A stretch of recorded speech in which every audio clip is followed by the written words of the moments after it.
Hi guys, it's me Nestor the Black Teacher. Please subscribe to my channel if you haven't yet. Thank you very much for supporting me. Thank you very much for being with me in 2025. Looking forward to the new year coming. Let's talk about Nigeria. Nigeria and the US airstrikes in northwest Nigeria that Donald Trump announced 2 days ago.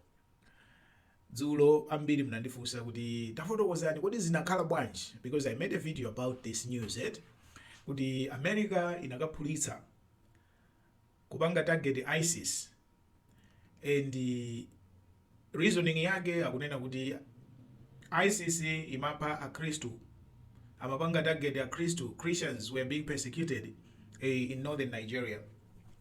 And one thing I want you guys to know, because anthu pa internet nowadays pali ma views ambirimbiri, pali ma theories ambirimbiri about every issue. Palibe issue ya straightforward masiku ano. Every issue ikumakhala ndi adima angles ambirimbiri. You can look at it from this angle, you can look at it from this angle. But no matter what angle you're looking at, there are facts zomwe sizimasintha ya. Okay? And in the case of Nigeria, facts ndionena kuti ku northern Nigeria majority ya anthu akumeneko nga achisilamu. Number one. Number two, ku northern Nigeria anthu ambiri achisilamu samalolera akhristu kuti achuluke kapena adzipanga za chikhristu ku madera awo. Number two, kumeneko kuli anthu nditoti amadana ndi kuona chalichi, papezeke chalichi mudzi mwawo kapena dera lawo. These are facts. And anthu awawa amene amachedwa kuti ma bandits, magulu adzifamba awawa, madera malo amene amakonda kupita ndi kukatenga anthu ochuluka kuwapanga kidinapu ndi kumafuna ndalama kuti amasule pena kuapha kumene. Malo amene amakonda kupita ambiri ndi malo a chikhristu. Machalichi amakagwira anthu nthawi ya mapemphero, agwiragwira anthu usiku akupemphera nthawi ya Christmas, kaya usiku nthawi ya Easter amagwira anthu choncho. Amagwiranso anthu ana a skulu, ndi maskulu ambiri amene amapangidwa target amakhala maskulu a mission, maskulu a missionary mene kulili ku Malawi kuja maskulu a chikatolika achina Stella Maris, achina St Mary's, achina Mary Mount, amapanga target ngati amene wawo achina Our Lady. Ndi musaone nthawi zambiri amagwira maskulu atsikana, and amatenga atsikana nthawi zambiri chifukwa choti iwo amakhulupirira kuti atsikana asaphunzire. Kaganizidwe kawo ndikofanana ndi kama Taliban ku Afghanistan. Munaona matalibani atatenga boma, America itatuluka ku Afghanistan 2022. Munaona matalibani akuthesa skulu za atsikana kuti atsikana osasaphunzireso. Atsikana ena amene anali ma high school, ma secondary school, ma college anathawathawa ku Taliban ku Afghanistan kukapeza maskulu maiko ena kuti amalizise skulu, sangabwerereso.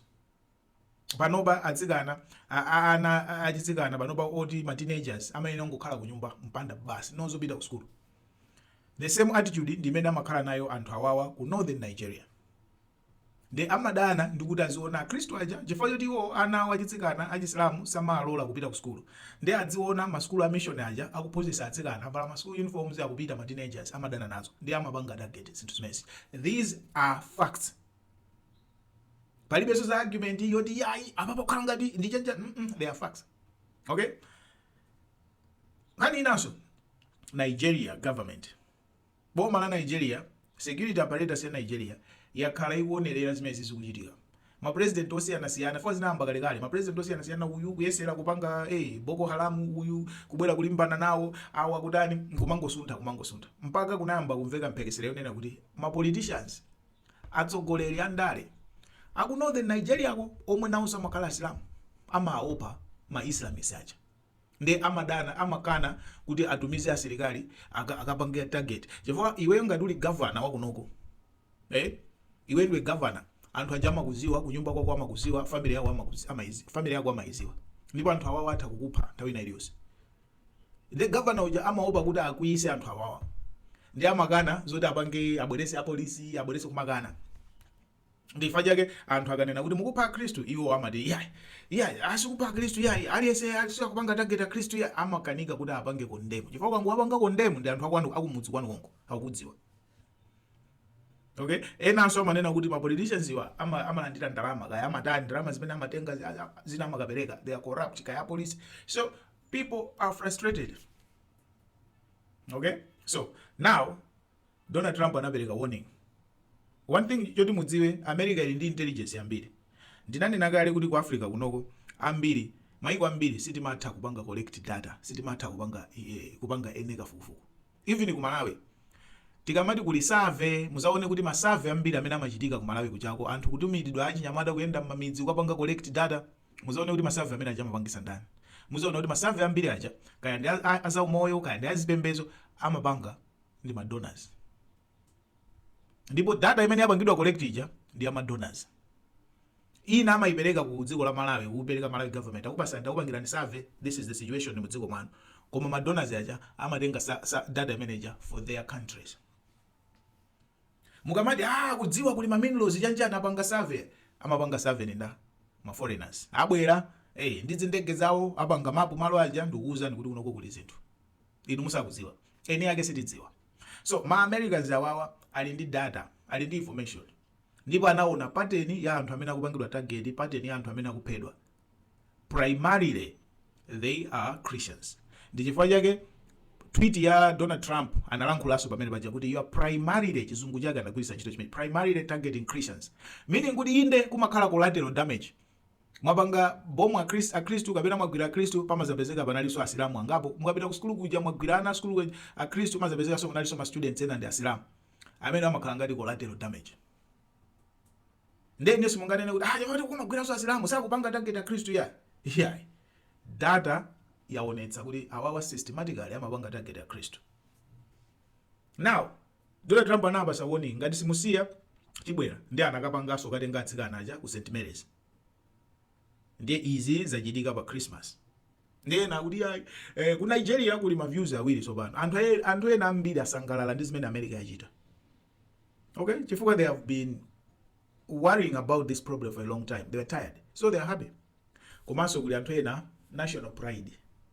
Yonena kuti amwene ifeyo tinakalowa ku Benin pompano ku dziko la ndi America so kuzatiloweranso dziko mwathu ife maoneka ngati ndife ma giant. Ifeyo pride ina yake alipo anthu so takudana nazo. Okay, ndiye kuliso anthu ena opanga sympathize ndi achisilamu akuona ngati ndi target yasi yopanga target asilamu akudana nazonso.